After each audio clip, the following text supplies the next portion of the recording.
Happy Saturday, Connect fam. It is officially April 8th. Spring has sprung, honey, and Easter weekend has begun. Well, pretty much is here. I'm your girl Stitches here with our amazing co-host, Miss Sandy Glint, and of course, Miss Rella Diaz. Hi, ladies. Good morning.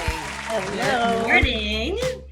So I'm super excited to really just jump all the way into it. Today, we are actually going to be checking in with a certified holistic nutritionist who healed herself from a lifelong gut issue. She is helping women do the same. I'm excited to hear from her.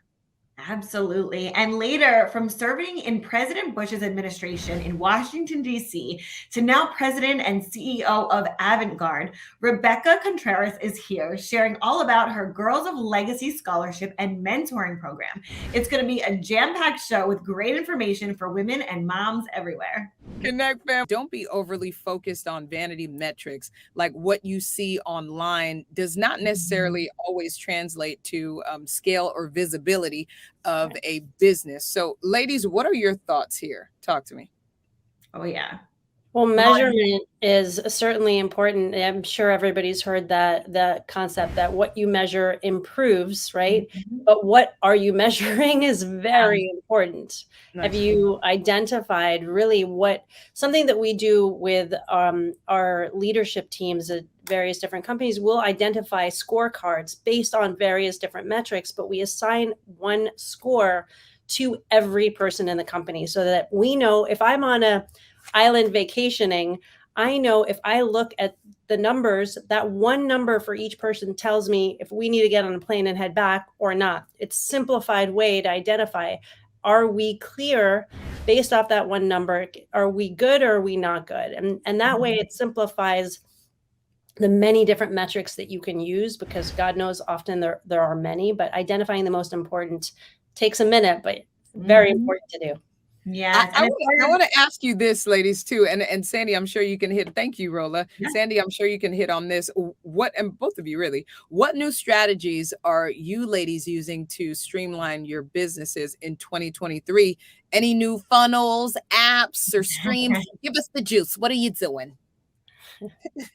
Well, I'll share a couple of things that we do in my business. So everything that we do in my business is systemized. So everything has a clear, an SOP, standard operating procedure for everything that we do from start to finish. And the reason why we do that, because it's the fastest and easiest way to scale. You can identify things that are going right or wrong, or if you're not hitting those metrics that you want to hit, you can very easily and clearly identify what's going wrong. And also, if you have a team, like for me, when I first started, I was doing all the things, but now I have a team of about 7 people and I got to keep track of what everybody's doing, but I don't want to be micromanaging. So I let everybody really step into their role and own it, but I'm also having my finger on the pulse of my business.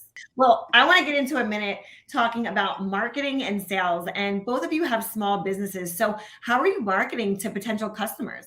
So there's different ways. We're actually testing out some different marketing channels right now, but there's also really simple ways small business owners can save money and create marketing or inbound leads through JV partnerships. For example, I have a team of coaches, and right now they're reaching out to print shops and speaking to those print shops about putting a little card in their outbound materials that says, hey, to improve your business this year, speak to one of our coaches who can show you how to add a minimum of 100K to your business. Here's her information, right? And then we actually, with that partnership, will pay that print shop owner X percentage for the referral for whoever closes. It's a win-win for the business. It's a win-win for our consultants. And it's a great way of creating some marketing essentially that is like very simple and cost-effective for small business owners. Mm-hmm. I love it. And for me, what I definitely would suggest, because I come from the world of radio, don't neglect really your local or your at-home radio and television stations, especially if you have a small business and you have an attachment to community programs or community, I guess you could say, initiatives.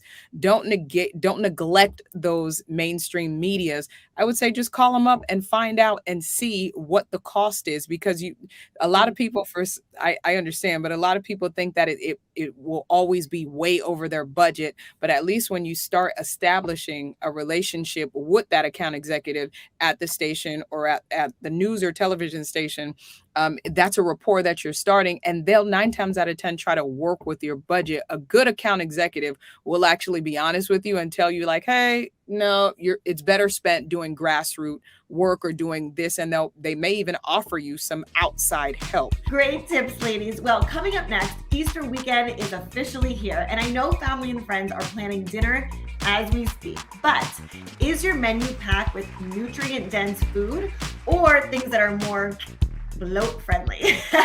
We're talking nutrition with Kelly Blythe after the break.